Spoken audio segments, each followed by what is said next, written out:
My watch says 5 minutes past, so we're going to get things moving today. We're here today to brief you on Central West Orana REZ Access Rights ahead of the tender round 4 starting in October. Before we begin, I'd like to acknowledge the traditional owners of the land, past, present and emerging. I acknowledge their enduring connection to sky, air, sea and land. And I'm joining you today on Gadigal land by Sydney Harbour. Gadi means grass tree, which are unique to this continent, and not too long ago, the Sydney Basin was defined by their presence. My name is Emma Lannon and I'm your facilitator today, an independent facilitator, and I'll be moderating the 2 Q&As that we have. We have a very full agenda and we're going to do our very best to answer all of your questions as they come up. As you know, we're here to talk about the Central West Orana Energy Zone Access Rights, and you'll hear it referred today as CWO REZ by some of our presenters. We are joined by people from AEMO Services Limited and Energy Co. I'm going to run through who they are quickly for you, and then you'll be hearing from them as we go as well. So we're joined by Brad Hopkins, GM Commercial AEMO Services, Jack Karatz, Manager Commercial AEMO Services, Timo Mueller, Senior Manager Commercial AEMO Services, Raj Mahana, Acting Director Network Access from Energy Co, Ben Serialis, Acting Executive Director Policy and Strategy from Energy Co, Nadia Librand, Senior Manager Commercial from AEMO Services, and also Barak Sahib, General Manager Commercial Services from AEMO. Their backgrounds also give you an indication of where they're from if these names and faces are new to you. I'm going to hand to Barak now, who's going to give you an overview of who AEMO are and who Energy Co are. Thank you, Barak. Fell at the first hurdle. Thank you and good afternoon, everyone. As with all AEMO services tenders, Tender 4 schedule for October is open to all eligible projects in New South Wales seeking financial support in the form of LTESAs. Tender 4 will include a new product, CWO REZ Access Rights for projects connecting to new infrastructure in the REZ, as Energy Co finalises the development and design of the network and their product design. Last week, we published a number of documents that outlined the terms and conditions of the CWO REZ Access Right as a product, and the chief purpose of today's session is an orientation to these documents, principally the legal documents and that enliven the access right product, and a deep dive into the potential access fees and the structure of those fees payable by successful proponents. We recognise collectively with Energy Co the diverse interest in CWO access rights, potential proponents from a commercial perspective, electricity consumer representatives from a consumer risk and cost perspective, and financiers from a bankability of the documents and the product perspective. So today's session is to help all the stakeholders navigate those documents, and we look forward to your questions in this session, but also outside of the session as we move through this. The aim is that people get a good sense of the product and be able to provide us with feedback. AEMO Services as the consumer trustee and Energy Co as the infrastructure planner have distinct roles and functions under the Act and the roadmap and in relation to REZ access schemes. And each of us discharges duties collaboratively, hence today's session, and with respect to with each other's statutory functions. In this case, for CWO REZ, Energy Co is responsible for the REZ infrastructure design and delivery, the access scheme, including the terms and conditions of the product. AEMO Services determines an access fee for these for the REZ access right, taking into account the design and the recommendation from Energy Co, and we run the competitive tender of access rights alongside the LTESA. AEMO Services has other functions which you can find out more about on our website. The slide on your on the screen sets out in more detail the purpose of today, and I will now hand over to my colleague Ben Serialis from Energy Co to talk a bit more about Energy Co and the access right product. Thank you, Ben. Thanks, Baharak. Ben Cyrilis, I'm Acting Executive Director of Strategy and Policy in Energy Co. I'm filling in for Chloe Hicks while she's off on a Churchill Fellowship, so learning about the renewable industry and how we can take some lessons from overseas. So that's a great opportunity. So Energy Co is the infrastructure planner for New South Wales' first 5 renewable energy zones, including CWO REZ, and also the Waratah Super Battery and the Hunter Transmission Project. So our job's really to ensure that the state has the electricity network infrastructure that we need to deliver a clean, reliable and affordable energy for everyone in New South Wales. So as part of that role, we also act as the REZ scheme administrator of the CWO REZ Access Scheme. And this really enables that allocation of the access rights for this REZ. So access schemes are designed to enable efficient investment in generation, storage and transmission infrastructure that's in the long-term financial interests of consumers, and while they also deliver positive outcomes for local and First Nations communities. In general, access schemes will do 4 things. They'll govern the volume of projects that may be granted access rights for the REZ infrastructure and determine the terms and conditions of those access rights. They give increased certainty around curtailment risk and for those access right holders. And it offers a streamlined connection process compared to the open access scheme across the NEM. And finally, they'll foster community and regional economic benefits by delivering outcomes for local communities. By managing generation and storage connections in the REZs, access schemes will enable active coordination of network, generation and storage investment.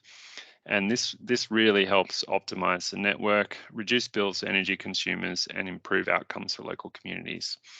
As Baharak said, this is a major milestone for the Tender 4, both for Energy Co and ASL, and all of the roadmap entities.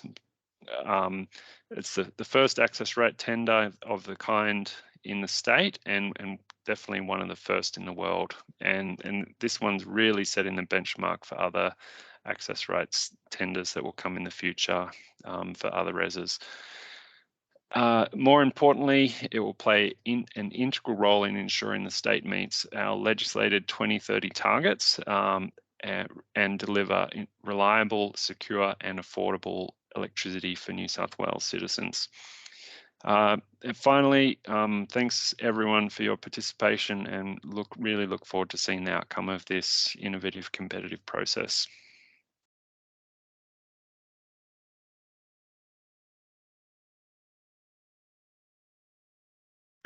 Thank you, Ben. And before we move into the substantive part of the session, I'm obligated to remind everyone that the content of these, the documents and this session are in draft, and the information is provided for the purposes of consultation and is not to be mistaken for advice by any of the entities to you.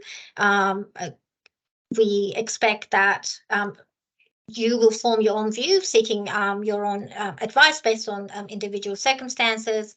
Ahead of the tender, Consumer Trustee will publish tender guidelines, AEMO Services Consumer Trustee tender guidelines, and we will indicate the final documents intended to guide proponents for participating in that tender. I think I will leave it there. Yeah, thank you, Emma. That's perfect. That's a great start. So a wee bit of housekeeping to get through. You've joined today in a Teams webinar call, so your microphone and camera is automatically off, and we're going to ask that you remain muted with your camera off for the duration of the webinar. We'll be taking questions through a platform called Slido, which if you use a mobile phone now, you can scan that QR code or punch in slido.com, followed by the code #3586459, and you can start to enter your questions in the box that way. There will be a delay between you putting in your question and it appearing in the question box. And that's because we're moderating it. There's no need to put your question in again. We're moderating the background. As you can see, there are many people online and we're anticipating that there might be some similar questions. So we're going to do our best to group those questions. And if we can't get to your question today, then we'll be taking that offline to come back to you via Q&A. If you're interested in hearing a question, the other part of Slido is as you see the questions appear, you're able to vote or give a thumbs up. There'll be a little widget you'll be able to see to push that towards the top so we know that it's something that the whole group is more interested in. I guess the other part to let you know is that the Teams chat function has been disabled. So you won't be able to use that. We won't be responding to raised hands, so please put all your questions through Slido.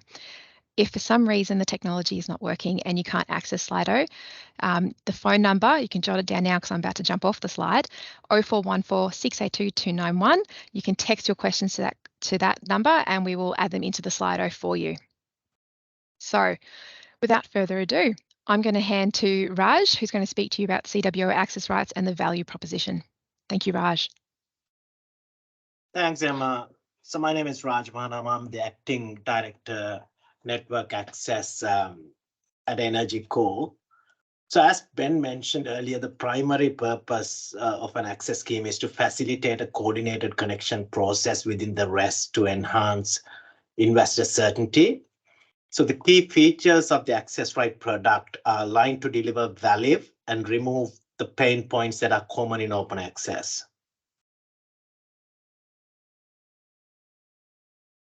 So I will now go through the benefits of an access right, as there are several of them when a project connecting to the access rights network.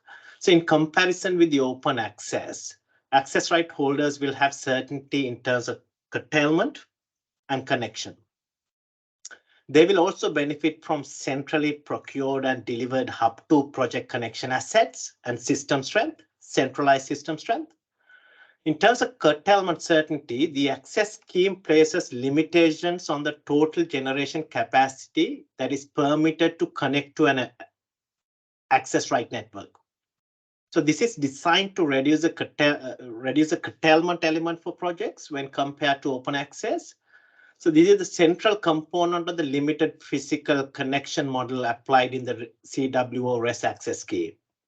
See, under the access scheme, an initial aggregated maximum capacity cap of 5.84 gigawatts has been set for CWO REZ access right holders. So EnergyCo as the infrastructure planner can only grant up to initial aggregated maximum capacity cap, which is 5.84, where the model forecast curtailment of access right network will not exceed the target technical curtailment level of 4.37% in a given reference year. So just to talk about the target technical curtailment level, it is a measure of forecast curtailment as a percentage. So it is measured by forecast curtailed energy in that reference year divided by forecast potential sent out generation in that reference year.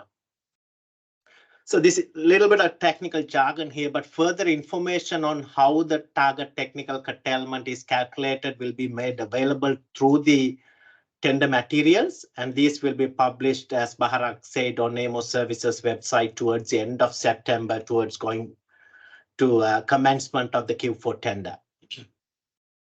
In terms of the connection certainty, the access right holders will go through the REZ connection process, previously known as the streamlined connection process, to connect a project to the access right network.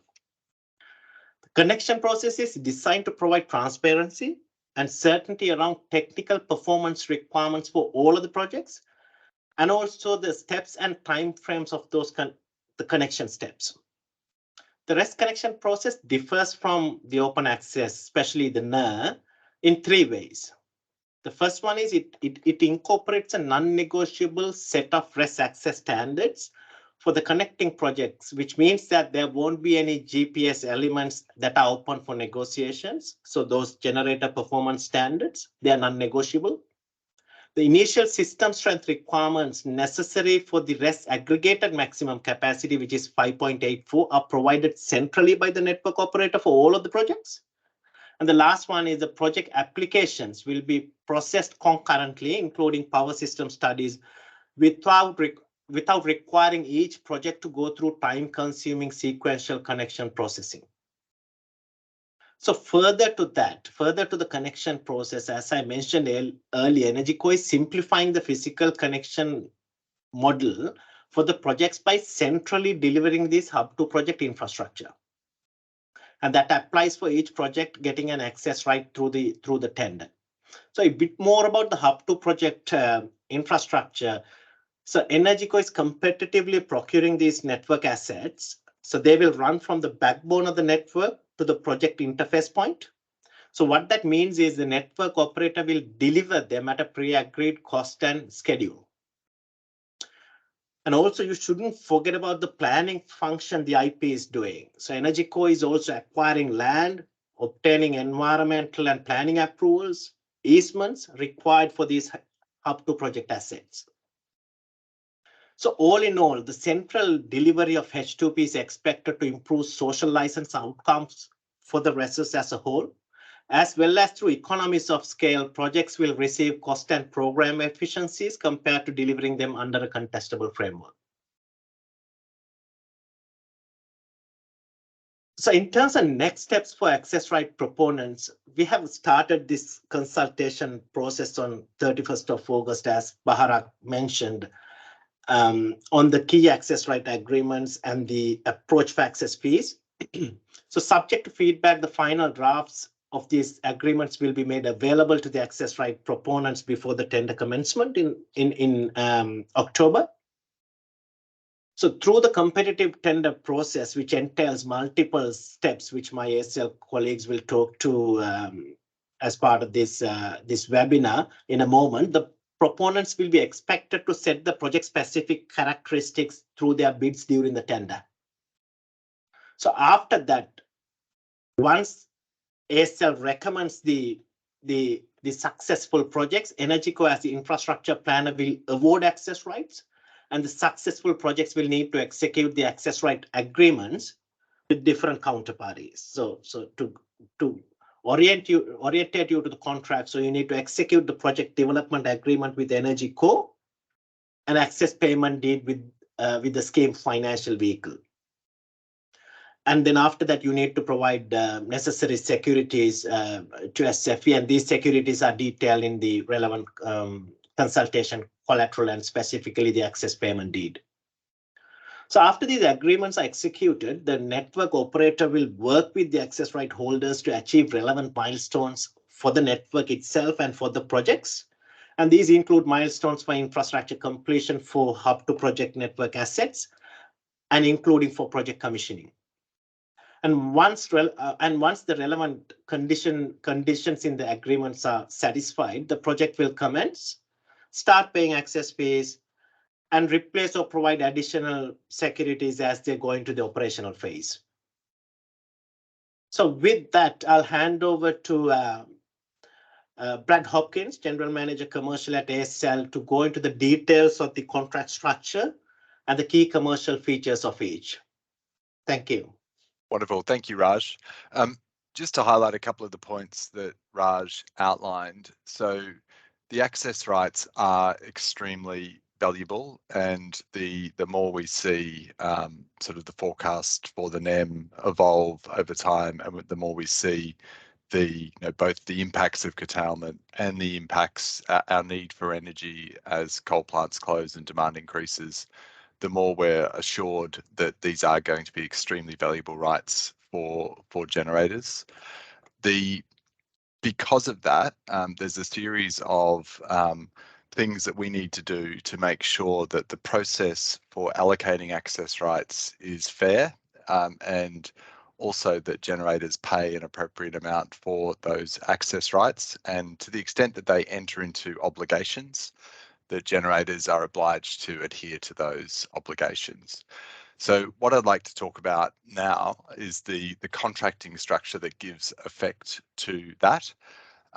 Many of the terms and the many of the sort of things that go into these contracts, so the inputs are set through the tender process. So you'll be required to bid back into the tender key things like milestones, social license commitments. So the contracts will be populated through the tender process. Like other ASL tender processes, there is a very high bar for any changes to these documents. So our plan is to consult on them widely. So they've all been published in some form now, So we're going to consult on them widely and seek your feedback ahead of the tender, with a view that through the tender process, your ability to make changes to the documents will be very, very limited. And if you do make changes, you won't be progressed through the tender. There's 3 key documents that I wanted to talk about today, and so if you sort of tune in for just 1 minute, the 3 key documents that are most important to you as a generator bidding in the process. So the first is the Access PDA, and that will be an agreement that is signed between EnergyCo and Project. Project on this slide is the access rights holder. What that document will do is to give you the right to connect to the renewable energy zone. And on a sort of subsequent slide, I'll talk about some more detail about each of these agreements. So the Access PDA is kind of one of the key documents. The second key document is the Access Payment Deed, and that contains the payment obligations for your access fees and the bonding obligations associated with those access fees. So that's the access payment deed that will sit between the scheme financial vehicle and the project.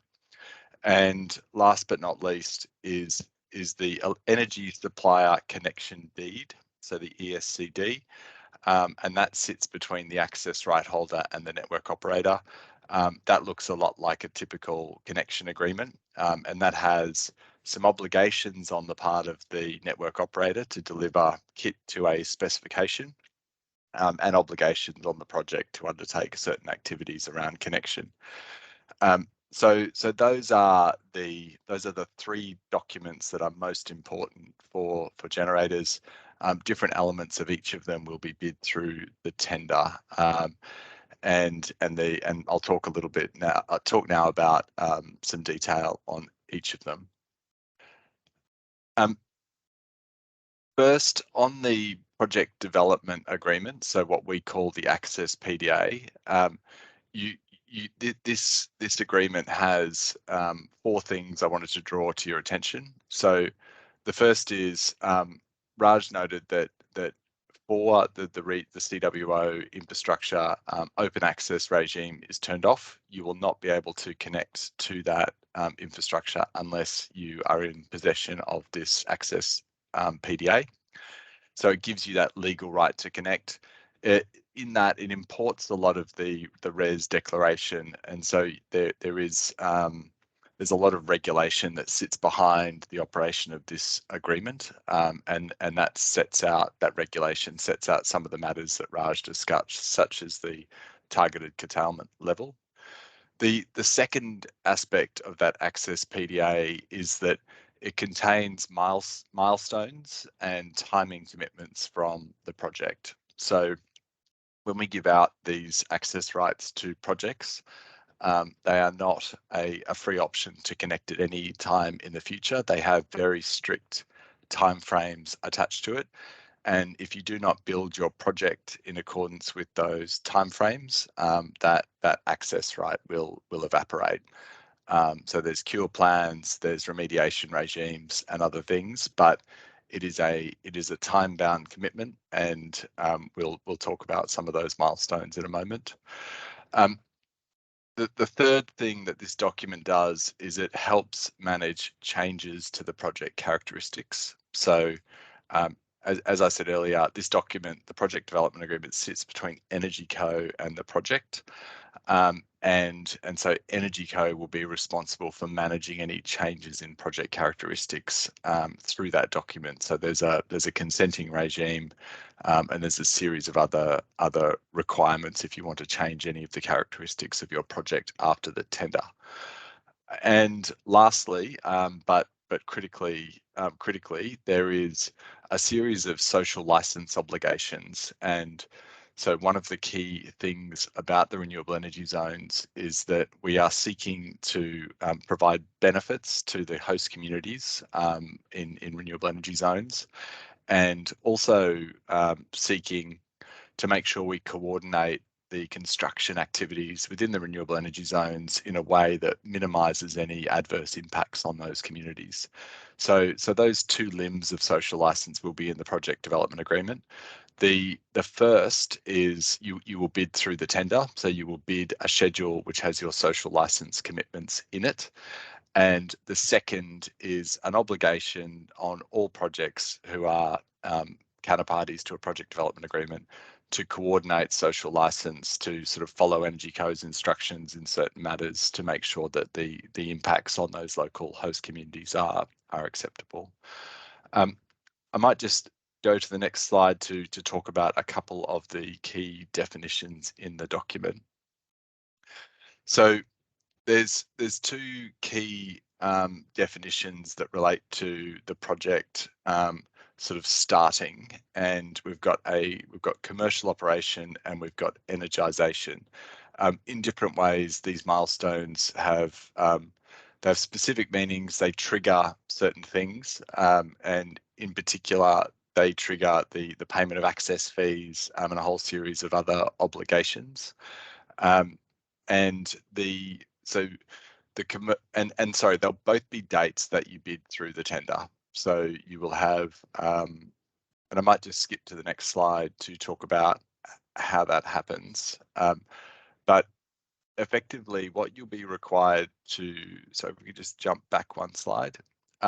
What you'll be required to do through the tender is to bid a commissioning date and an energisation date, and that each of those dates will have target dates and sunset dates consistent with what we've done in other ASL tenders. The target date will be your best estimate, so that's a kind of solid estimate for when you expect your project to commission. And the sunset date will be a date that is some period after, so we've given an indication of 12 to 18 months. And the way the contract works is if you do not hit your commissioning date, there is a cure regime that's put in place, and so you need to produce a cure plan indicating that you can hit the sunset date. If you do not hit the sunset date, the contract terminates and those access rights are given to somebody else. The reason why these dates are important is that New South Wales needs this energy, and we cannot allow people to sort of bank access rights for extended periods of time. There is an interim milestone, which is the financial close target date, and I think, like the LTESAs, will be more strictly enforcing the financial close dates. So if projects aren't able to hit those financial close dates, then that will be a key indication that the project is not progressing as intended. We also acknowledge that there's a critical piece of the puzzle, which is the completion of the REZ infrastructure, and so the PDA is structured so that the obligations on the generator and the dates associated, or the milestone dates committed to by the generator, move in accordance with any changes to the infrastructure completion dates by the network operator. And so we acknowledge that there's a dependency there, and for both your access right and your LTESA, there are relaxations of requirements if there's any sort of delay to the network operator arrangements. Might jump to the next slide if you recall that there were three key documents. So one was the access PDA, one was the access payment deed, and one was the energy supply connection deed. And so I want to talk about the second of those documents now. So the access payment deed. So one of my colleagues will shortly talk about the access fees and the quantum of those fees, but those fees are paid under this access payment deed. And there's a that agreement sits between the project and the scheme financial vehicle, and And so the payments of access fees go into the fund that's managed by the scheme financial vehicle. That's the same entity that you'll be familiar with from the LTESA counterparty. It's also the entity that pays the network operator, and it's the entity that has the right to levy electricity consumers to fund the Electricity Infrastructure Investment Act. So the scheme financial vehicle will collect the access fees from generators. There's several elements to those access fees, one of which is the payments for connection assets. So and my colleague will talk about those, but because of the magnitude of those future payments, we have introduced security, so bonding arrangements. And so projects under their access payment deed will be required to commit to substantial bonding amounts that will be set out in this access payment deed. The last sort of leg of this is that the access payment deed will refer to something called the access fee determination, and through the tender process, AEMO services will give each project their access fee determination. So that is our determination of the quantum of access fees that project needs to pay. Once that determination is made, it gets incorporated into this access payment deed, and those fees become payable under this agreement. But I just wanted to highlight that that's a sort of determination that happens through the tender process ahead of financial value bid stage to help projects understand what their fees are going to be. We're currently discussing those fees with different people in the market, and Energy Co has provided some information to interested parties on what those fees might be. If people would like further information on access fees or how we are planning to determine access fees, please do get in touch, and we'll be publishing a very clear methodology for how those are calculated for each project. I might hand back to you, Emma. Thank you very much, Brad, but please don't turn your camera off because our first question is going to be coming to you. And a reminder for those who haven't been able to do it yet, scan that QR code or enter an internet browser, enter slido.com and that code, and you can pop your question in. So this is our first of our 2 question opportunities. We are trying to keep the time though, so if we don't get to your question now, we will attempt to get to it in the next question period, and if not, there'll be a Q&A afterwards. Brad, our first question for you. You said that if we do make changes to the agreements, we won't be progressed through the tender. Can you please clarify that? Sure. So in order to preserve a level playing field in the tender, we consult widely on the documents and we try and reach a consensus view of the document that reflects something that, whilst not every generator likes the document, it's acceptable to every generator, it's acceptable to banks and banking lawyers. And so we go through that consultation process with a view to simplifying and making the tender process fairer. So we do not like changes to the risk allocation in the documents. People do amend documents in our tenders and they are excluded on the basis of that.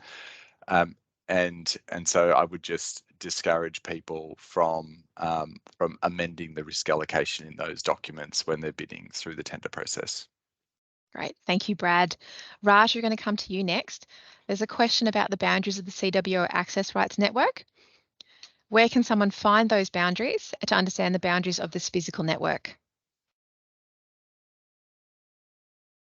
Thanks, Emma. So on Energy Co's website, there's a separate web page for CWO REZ, and on that web page we have an interactive map that outlines the geographical boundary, and there's the REZ declaration, CWO REZ declaration. You can find it there, and in I think schedule 2 in my mind of that declaration articulates all of the network assets that we call it as access scheme network.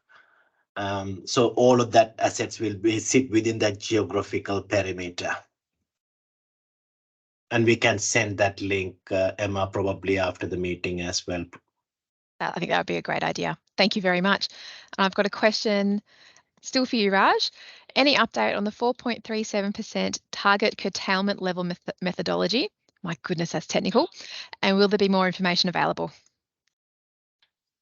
Yes, so as I mentioned earlier, there will be more information available through the tender collateral towards going into September, but I'll try to quickly answer that question. So this assessment will consider probably P50 forecast generation data of projects seeking access rights across the financial years 2017 to 2022. So if you're familiar with LTESAs, this is you have to provide the same information as part of the merit criterion 1 schedule.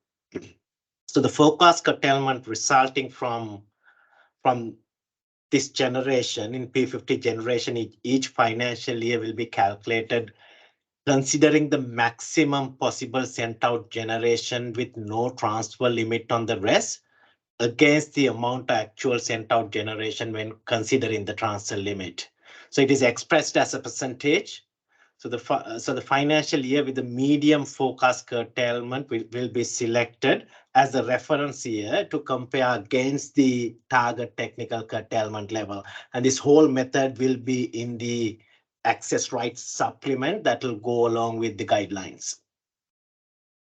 So it is a bit technical, I know. I think the listeners can look forward to the guidelines and the supplement, and all of that details will be outlined in those documents. You're on mute, Emma. I'm on mute. So professional. Brad, I have a question for you. What type of project characteristics can be amended after the access PDA is in place? For a BESS, are we able to amend the size and duration? So yes, there is. Energy Co has a broad consent to approve amendments to project characteristics, and that would include size and duration. And so I think in that sense it's okay.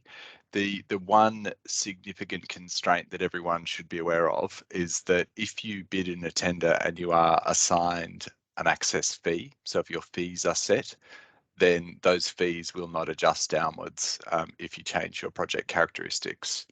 Now, so that is a practical and commercial constraint to changes.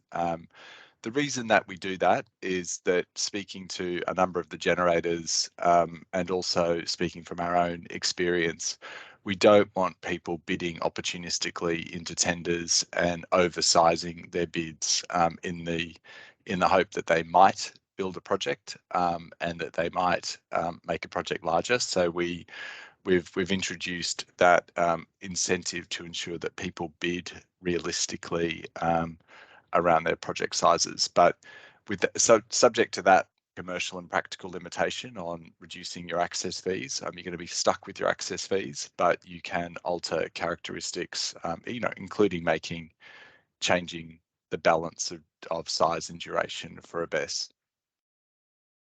Great, thank you. I've got another question for you. Are you able to tender for CWO REZ Access Rights, LTESA and new capacity schemes simultaneously? And are there any restrictions?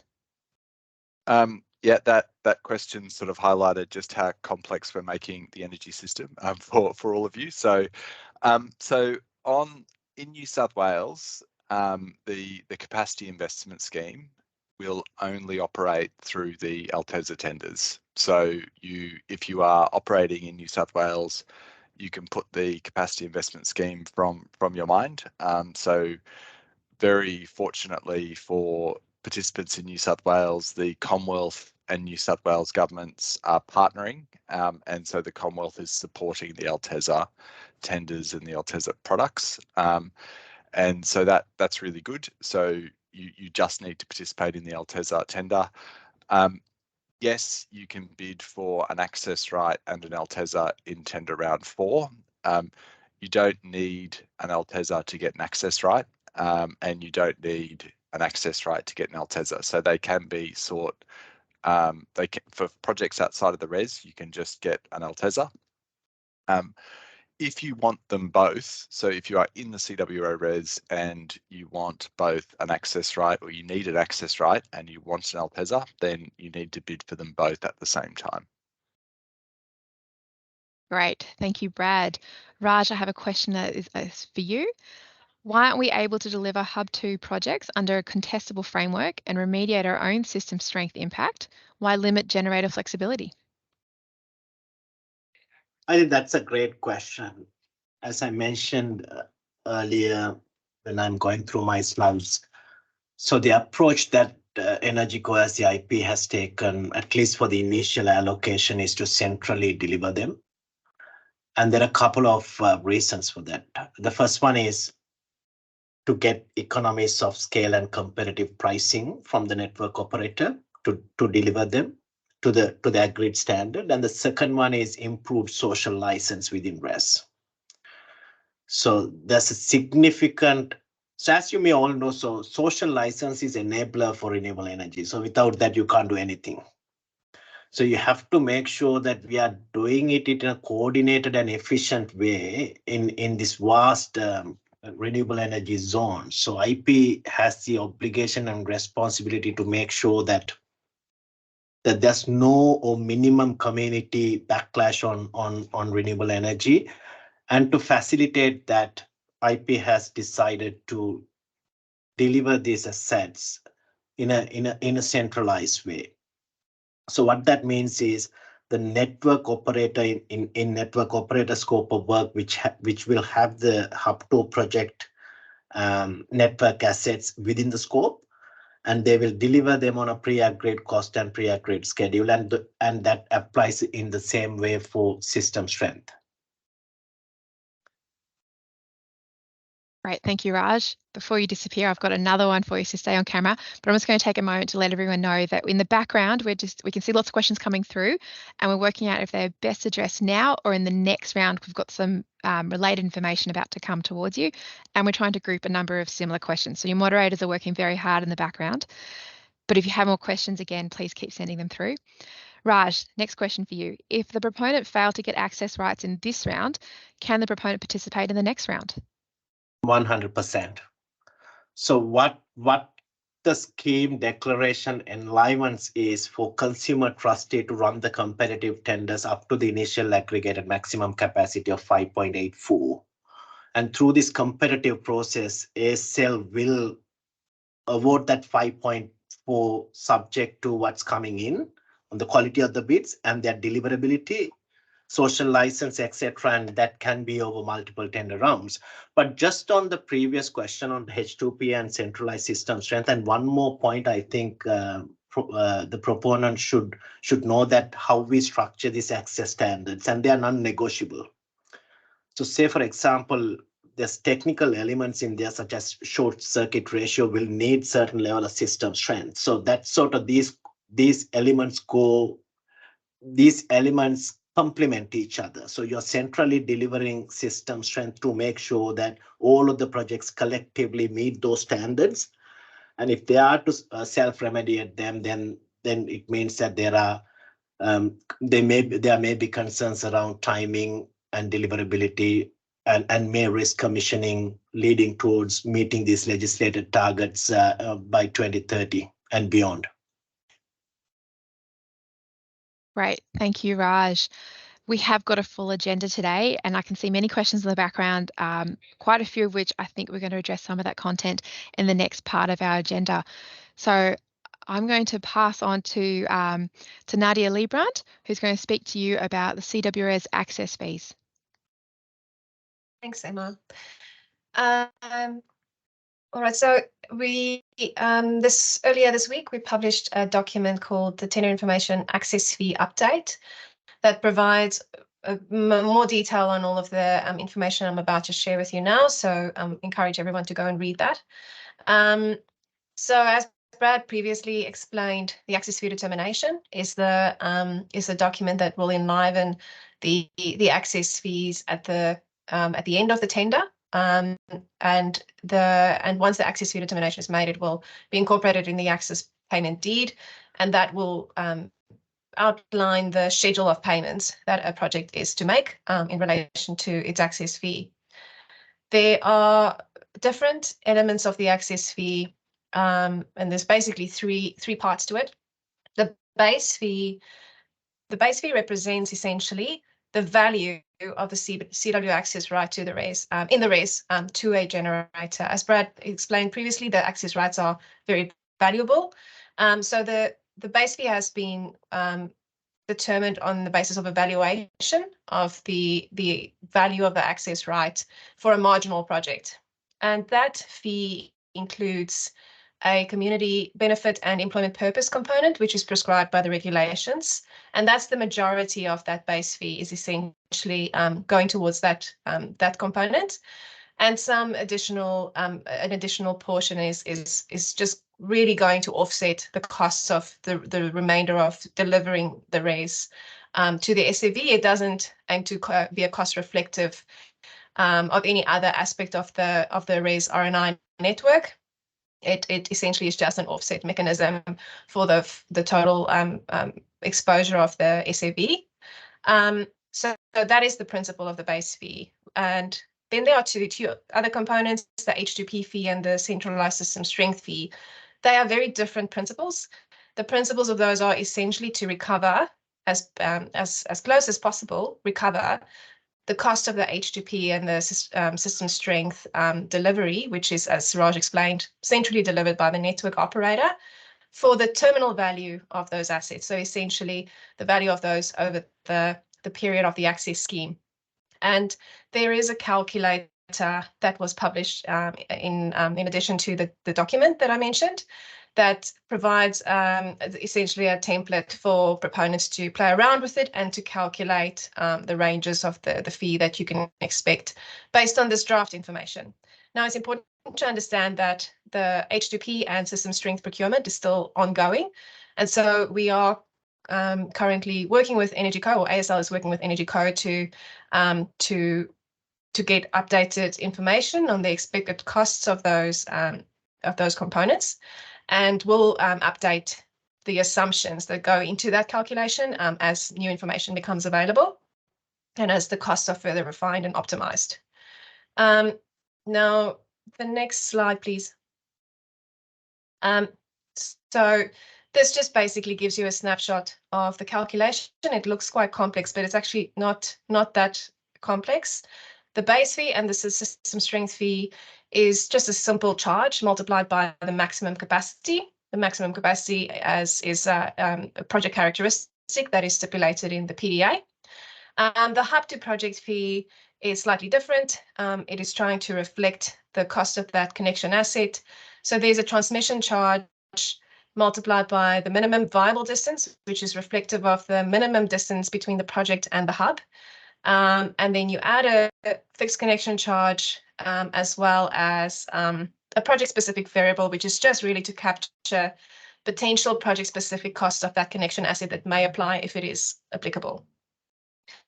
The payment deed also stipulates the date at which the payments kick in. And so it's the infrastructure completion date for that connection plus 60 days for the hub. And I think that we can move on to the next slide, probably talking a bit about securities.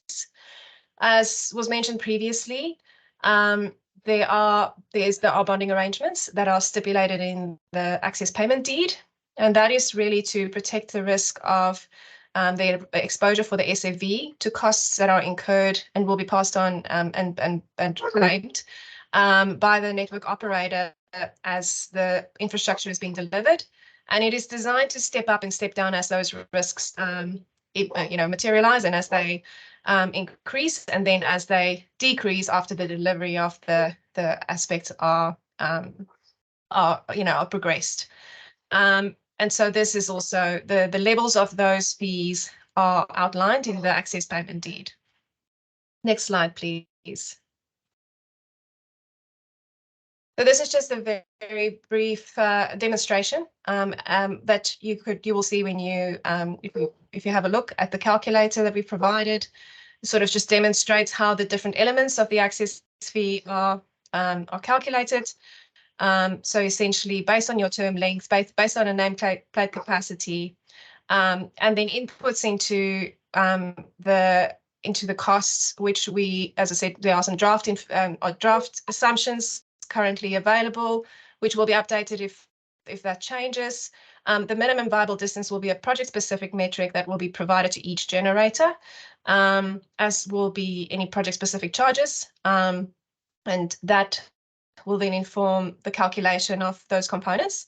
And there will be and the calculator produces a schedule of payments on the basis of that, and also you can also calculate on that basis the well, I suppose the information that will be provided to proponents also in relation to the actual cost of the those components for H2P and system strength will inform the values of the securities that will be required as well. Moving on. Yes, so Emma, I think it's back to you now for questions. Indeed, it is. So thank you very much for outlining that. We've got quite a few questions about that, but the first question I'm going to be directing to Brad. Brad, why should an investment grade entity rated by S&P or Moody's be required to provide such an onerous bank guarantee? That is an efficient use of capital, in their opinion. That isn't an efficient use of capital. Yeah, that's a fair question. So the way we looked at this was, so yes, the bonding requirements are substantial. The bonding requirements are substantial because the network operator is building connection assets for projects. And so Raj talked about why that was EnergyCo's preference around the building of those connection assets. I personally think it's a fantastic deal for projects that you would get a fixed cost time connection asset built with all the planning work done, all of the easements secured, all of that sort of captured for you and delivered in a fixed cost contract. I think that's going to be viewed in hindsight, that will be viewed as an extraordinary deal.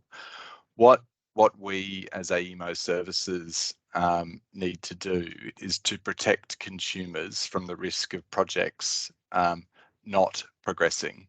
And so if we jump back a couple of slides, Emma, sorry to ask you to do this, to the one with the blocks. Yep, this one. So the bonding is at its largest for that H2P security. So it steps up when the network operator starts building your connection asset. Then when your project is energized, so when we actually know that your project is going to get produce electricity, that H2P security steps down. And then there is an extremely generous security regime, far more generous than anything I've seen in the NEM from an NSP, relating to your operations security.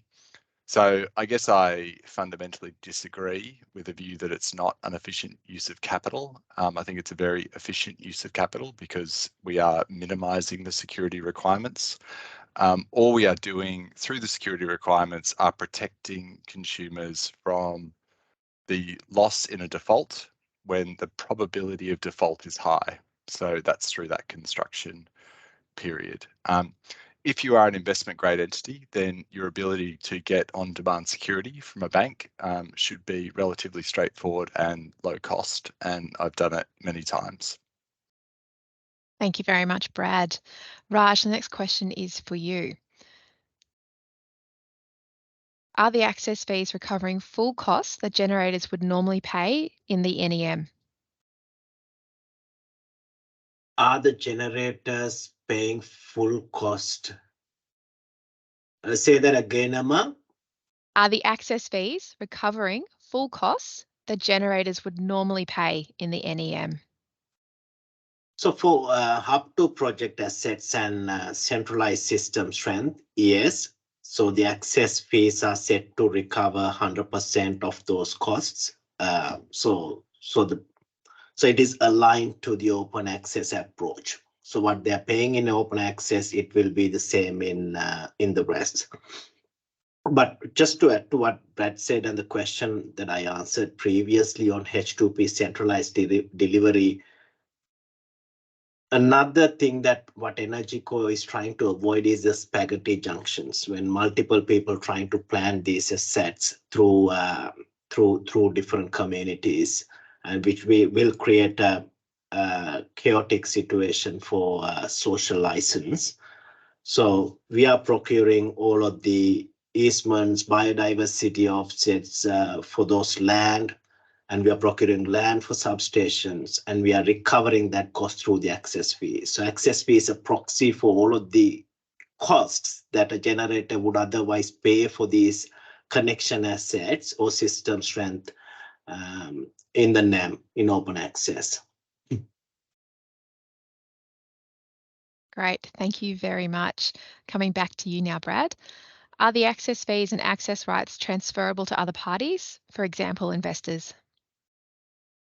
Yeah, and so yes, there is a assignment or change of control regime in the documents. The way it works is in the access PDA you have with EnergyCo, you need to meet some requirements in order for the right to transfer that or assign that access PDA to be met.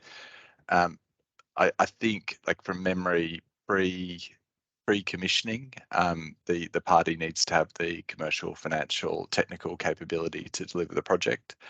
So a pretty typical change in control regime. And we think that ability to assign is important. We don't want to prejudice particular business models that might see a transfer of the asset at commissioning or prior to construction. So yes, there is a regime for transferring. Thank you very much. Nadia, we've got 2 questions in a row for you now.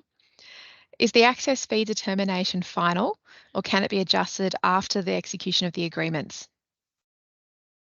So, as Brad mentioned earlier, the principle of the access fee is that that no material departures are really anticipated, and we don't really want to make any changes to the access fee once the determination has been made. There are some limited circumstances where adjustments may be accommodated. For example, if an H2P asset design changes that is instigated by the generator, that is expected to lead to an adjustment of that fee to reflect a higher cost if the cost is increased. Lowering the costs, though, is not, unless apart from extreme circumstances, and that would be subject to the discretion of the consumer trustee, would not be allowed. And the reason for that is that during the financial value stage, proponents are submitting their financial value bid, and that is binding. And that also, if they are also including an LTESA bid as part of that, it incorporates the expected access fee into that bid.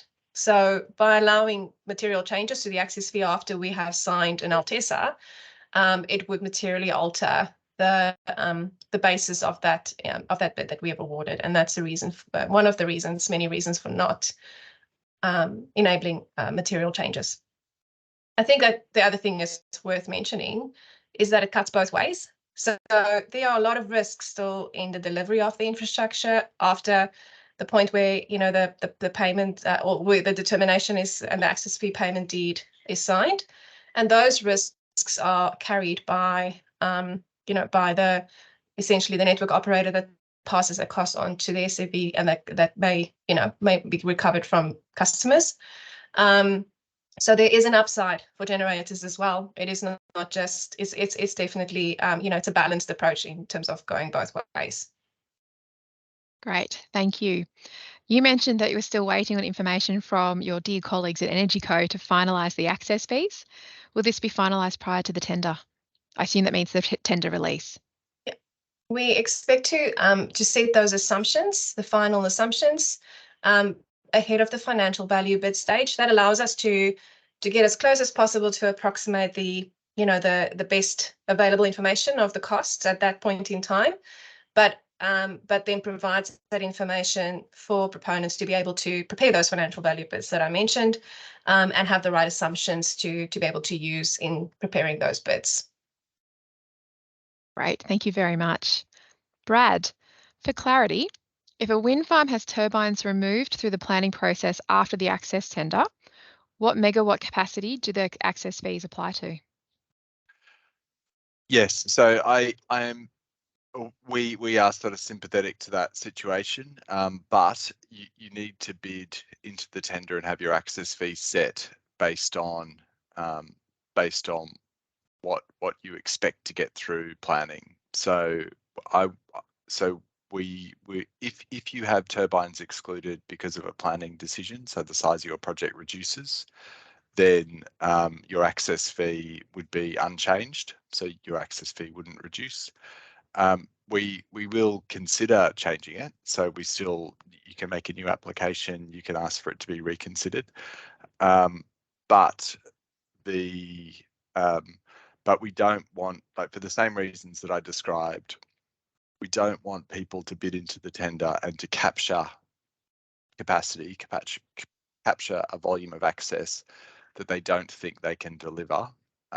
And the only way we can make sure that people are highly incentivized to deliver what they bid is if we don't allow you to reduce your access fee. And that goes for planning, it goes for other optimizations. So I think the same principle applies irrespective of why the project's volume is reduced. Thank you very much. Raj, this question is for you. Is the fixed H2P connection fee applied per connection point or per project? Thanks, Emma. So a project having multiple connection points, it will be set based on a connection point. So ideally, there will be access rights per connection point. Thank you very much. I like a nice succinct answer. Now, the next question is for Nadia, and it seems to be quite a simple question. I suspect it will be not such a simple, straightforward answer. Nadia, how will the access fees be set? And is there a slide you'd like me to go back to? So the access fees will be set at the end of the tender, alongside when the consumer trustee essentially makes a recommendation or recommends bids for access rights to be awarded to EnergyCo. At that time, the consumer trustee will make that final determination of the access fee for each project, which will be different for each project, of course, and that will then be included in the payment deed. So it's at the end of whichever relevant tender.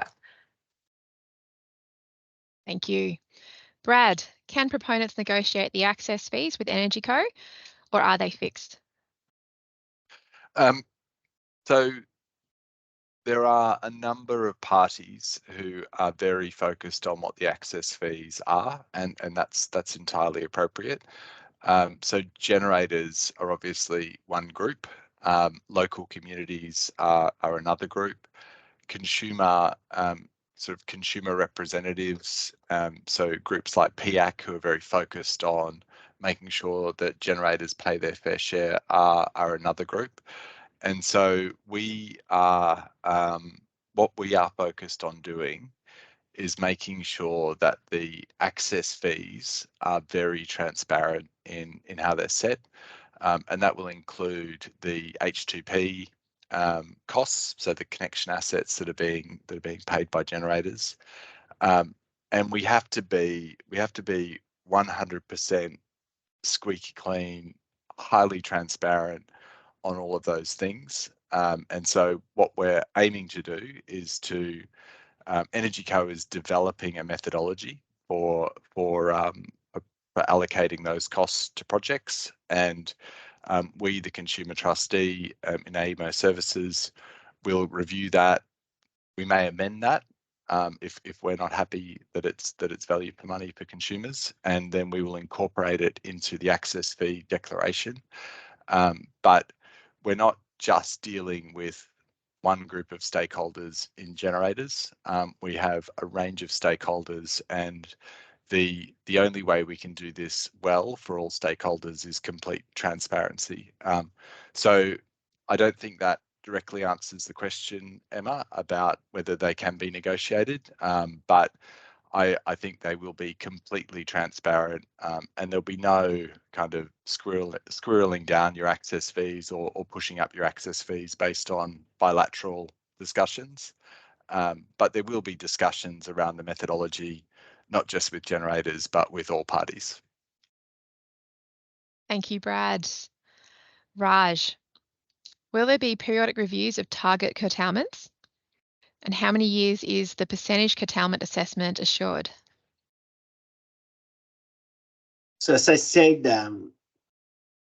so it is a proxy measure, and that will apply for the access scheme term for the 33 years. So when it will get reviewed is when it triggers a headroom assessment as part of the access scheme declaration. And headroom assessment can trigger in multiple ways. And one way is, as you may all know, that there's a current consultation piece on increasing CWO REZ intended capacity, and that may trigger a headroom assessment. So in a headroom assessment, we will follow the same method to understand whether we can increase the number of generation capacity in the REZ without breaching the target technical curtailment level. And then if there's any further capacity that we can increase, will be either subject of the consumer trustees tender, or else IP infrastructure planner should follow another process to award those access rights. So that will all happen once if one of those triggers are satisfied according to the access scheme declaration, and one instance is where an intended capacity is increased or underlying capacity is increased. Fantastic. Thank you, Raj. I'm mindful that we've got some more content to get through. And I suspect some of those questions I can see there may be answered in the next piece. And I'm just going to double check in to see if we might be able to, I'm looking at Brad and Raj, if perhaps we can do a third, we're running a little bit ahead of time, if we can sneak in a third Q&A session at the end of the next part of the agenda. Baharak? Yeah. Yeah, excellent. All right, in that case, I am passing on now to, who am I passing on to? Jack Haratz from AEMO. There you Thanks, are, Emma. Jack. Fantastic, thank you. So I'm going to take everyone through a brief overview of Tender 4, the timing and process, and in particular, we'll call out the key considerations that you need to be aware of when making a bid for CWO access rights. Next slide, thank you. So Tender 4 will offer generation LTESAs and CWO REZ access rights. The access rights are available for projects intending to connect to the new REZ Access Rights network, and generation LTESAs are available to all eligible projects across New South Wales. The Tender 4 size is informed by the draft 2023 IAO report, and this outlines an updated development pathway for the next 20 years and a draft tender plan for the next decade, and it informs how we go about our tenders. So our indicative tender size, as you can see, for generation LTESAs, it's 3,000 gigawatt hours per annum, and up to 5.84 gigawatts of CWO REZ access rights will be available. As Raj mentioned earlier, the CWO REZ access rights, if the initial allocation is not complete in this tender, we will continue to make them available until that happens. So as has also been mentioned, us at AEMO Services and Energy Co have published a number of draft CWO REZ documents, including contracts and information on access fees. These have been published both for consultation and to help proponents prepare for tender round 4. And we expect to publish the guidelines in late September, with the tender currently scheduled to commence in mid-October. So at present, until we publish tender guidelines, our Tender 3 guidelines and tender rules are currently available on our website. So you can refer to them for an overview of the tender process before the T4 collateral comes out. Next slide, please. So I just want to draw everyone's attention to the timeline for Tender 4 and give a high-level overview of this. These are the real key dates proponents should be aware of. As I previously mentioned, the tender will commence in mid-October and proponents will get approximately 4 weeks to prepare their project bids. Proponents who are shortlisted will then be invited to submit a financial value bid in January of 2024, and the process will carry through around until May 2024, which is when we anticipate to announce the tender outcomes. Next slide, thanks, Emma. So, as you're all aware, Tender Round 4 will be the first time we're tendering CWO REZ Access Rights and Access Rights in general. And as such, there are a few key parts of the tender process that we want you all to be aware of. These are outlined here. So in advance of submitting your project bid, EnergyCo will provide each project seeking an access right with a basis of bid form. And this will include key information to assist in developing your bid. Proponents will use this to prepare and submit their project bid form along with any of the required returnable schedules. Then following this, we undertake a project bid assessment and shortlisted projects will be invited to submit their financial value bids. Your financial value bid must include the project's provisional access fee, and you'll be able to calculate this with the access fee calculator. And in your financial value bid, you must also submit copies of your access payment deed and your access PDA. Following this, the consumer trustee will recommend bids to be awarded access rights to EnergyCo and make a final access fee determination for each project. And as has been mentioned previously, EnergyCo is responsible for the award and contracting of the access PDA, and the scheme financial vehicle is responsible for awarding the access payment deed and the LTESA contracts where that's applicable. So finally, I just want to highlight a few important considerations that everyone should be aware of. So an access right will be awarded for each single connection point, and the access fee will be determined for each access right. Proponents who require more than one connection point may choose whether to submit their project as a single bid or multiple bids, and there will be further guidance on how to go about this in the Tender 4 guidelines when they're released. The maximum capacity for your project must be submitted as a bid variable. And as has been outlined, any material reductions to this are not permitted post-tender without exemption. As Brad mentioned earlier in the Q&A, proponents seeking an access right and an LTESA must bid for both in the same round. There are circumstances which govern where an access right holder may return to bid for an LTESA in the future, and these will also be outlined in the Tender 4 guidelines. And finally, just to highlight that all our worked examples we've gone through are for illustrative purposes only. Where it's relevant, certain components of the access fee are calculated and paid on a per megawatt basis, and this is based on the maximum capacity of the project as is determined by your access fee determination. Thank you. So I'll now hand over to Timo, who is going to take us through next steps.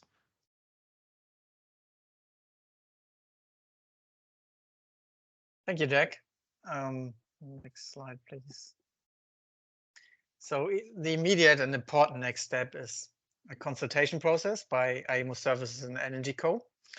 I think we've highlighted before, this phase is really critical for the success of the tender. So we need your feedback on CWO access rights and the fees. So the documents that we put out, which are listed on the left-hand slide, on the left-hand side of the slides. Before we opened our first New South Wales LTESA tender round last year, we had comprehensive consultations with stakeholders on the LTESA product. And the feedback from stakeholders led to refinements that ultimately resulted in win-wins for proponents and New South Wales electricity customers. So our goal is to replicate this process, and we encourage you to be as open and direct in your feedback as possible. A quick word on the LTESA documents on the right-hand side.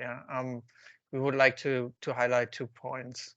So if you're already familiar with the LTESA for projects that are not connecting to new infrastructure in CWO REZ, so there only minor changes have been made to the documents to align them with the access right PDA. And the most substantial change is that if you are awarded an access right and an LTESA, your social license commitments will sit in the access right PDA to avoid duplication of commitments. Next slide, please. Okay, here's a quick overview of the tender information that we have published or going to publish.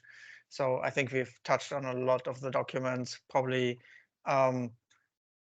like immediately really useful to understand the access fees is the access fee update and the calculator, which allows you then to estimate your fee.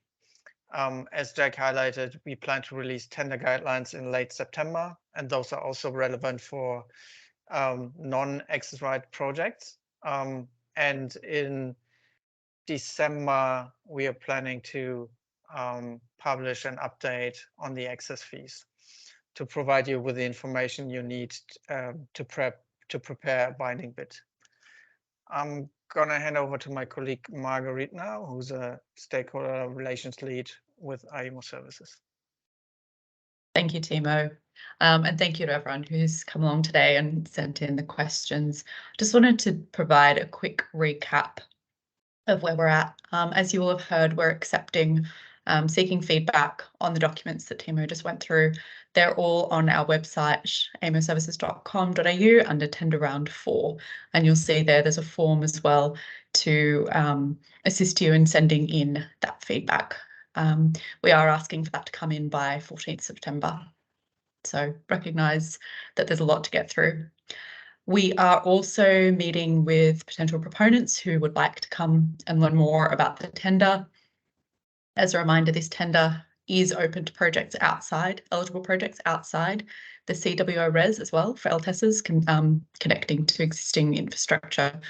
So if you have questions, you're unsure about anything, please email stakeholder engagement at aemoservices.com.au and we'll arrange a suitable time. That's really all I wanted to cover. So I'll hand back to Emma now because we have a few more minutes and understand we've got a lot of questions that we'd like to get through. Thank you, Marguerite. We certainly do. And my first question is going to Timo. Timo, to be clear, will departures to the agreements impact competitiveness in the tender process, or are departures no longer allowed? I think Brett covered that point around the departures. Yeah, like there may be very limited circumstances where we allow departures. Like if the departure changes, in particular, the risk allocation between the parties, that may impact the assessment, the financial value assessment of the offer. Yeah. So and that will then lead to a lower score of that particular project. Thank you, Timo. Brett, I think just to add to that, so just to answer the question really directly, so we never say you can't make changes, but the changes are scored and as Timo described. Great, thank you, Brad. The next question is for you. How is base fee established? And will the actual REZ community and employment initiatives from base fee be made known to the proponents? Nadia, I might get you to jump in on this one. But so the base fee is a valuation of the access right.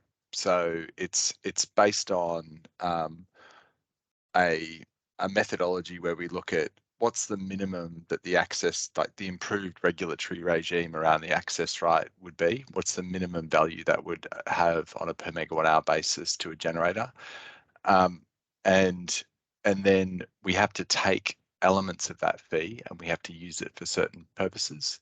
The most important purpose is the community and employment in the REZ, so sort of contributing that to communities. And I would have thought that those projects will be publicised, sort of how that money's being spent will be publicised and accountable. Nadia, would you like to add anything to that?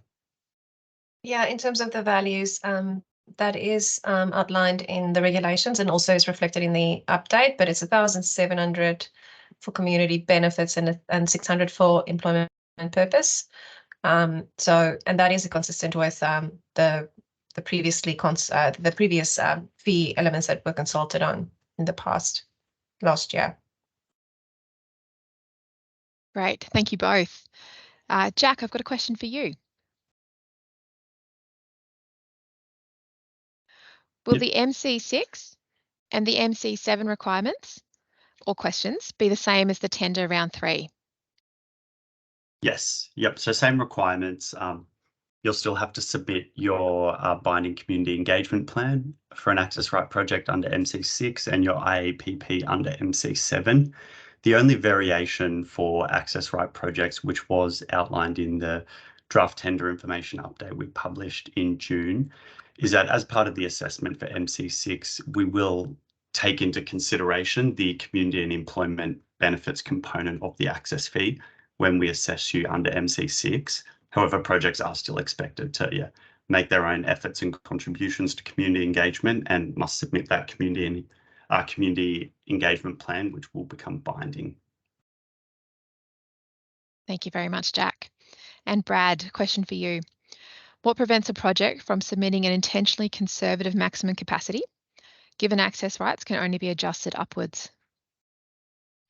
The risk to a project, so it's not a bad strategy. The risk to a project that does that is that there won't be any more access rights to give out. So if a project does that and all of the access rights have been given out up to, Raj described that targeted curtailment level, then there will be a challenge in giving a project more access rights. So that's the risk that you take if you adopt that strategy.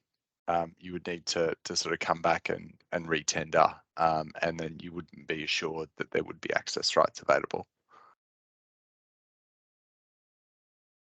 Thank you very much, Brad. I appreciate that.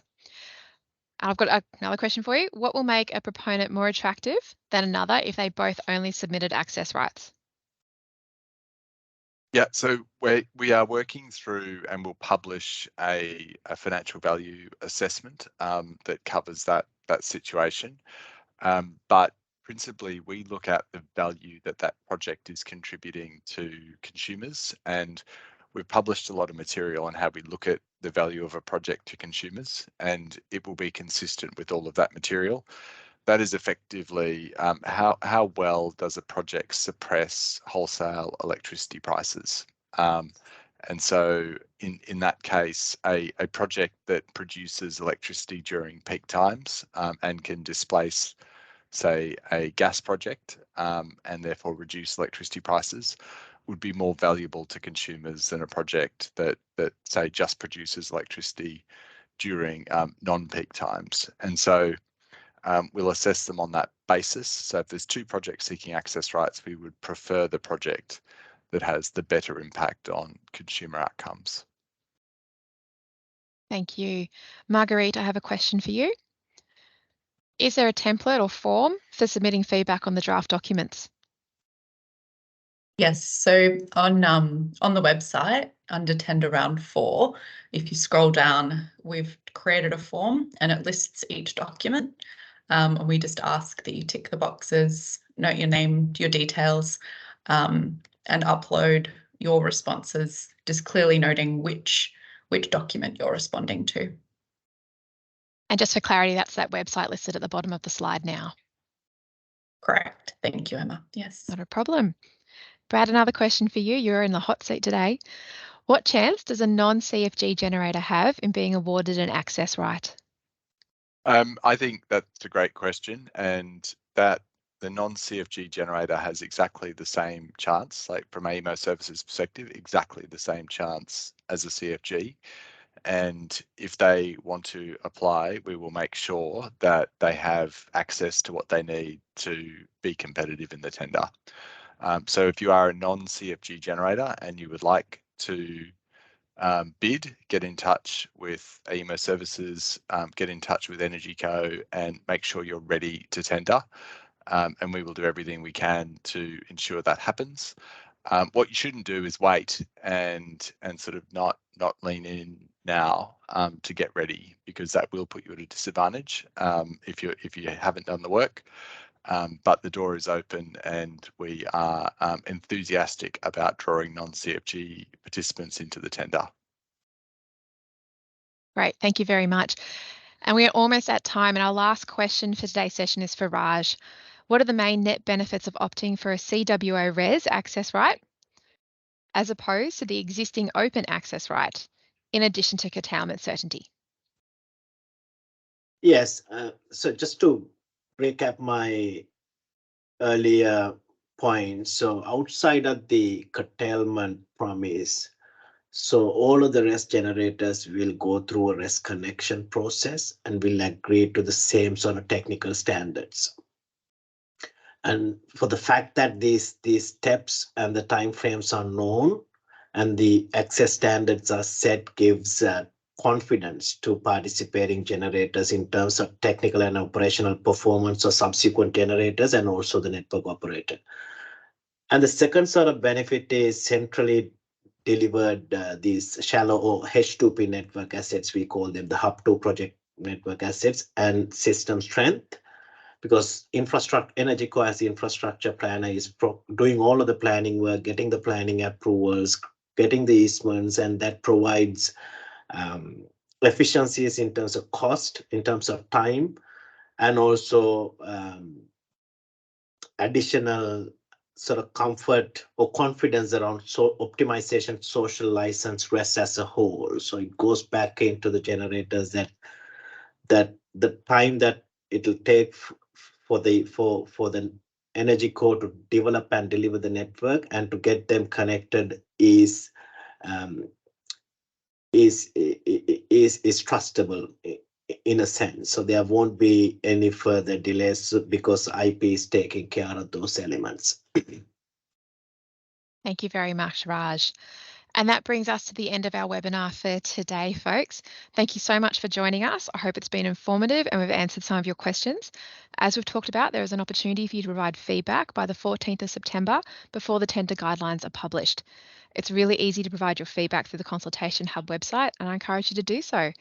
Thank you again for joining us. Please use the online portal if you have any questions or you need any more information on this. We'll post a recording of this webinar on our website in the coming days, so please keep an eye out for that. Thank you again. Have a great afternoon. Thank you.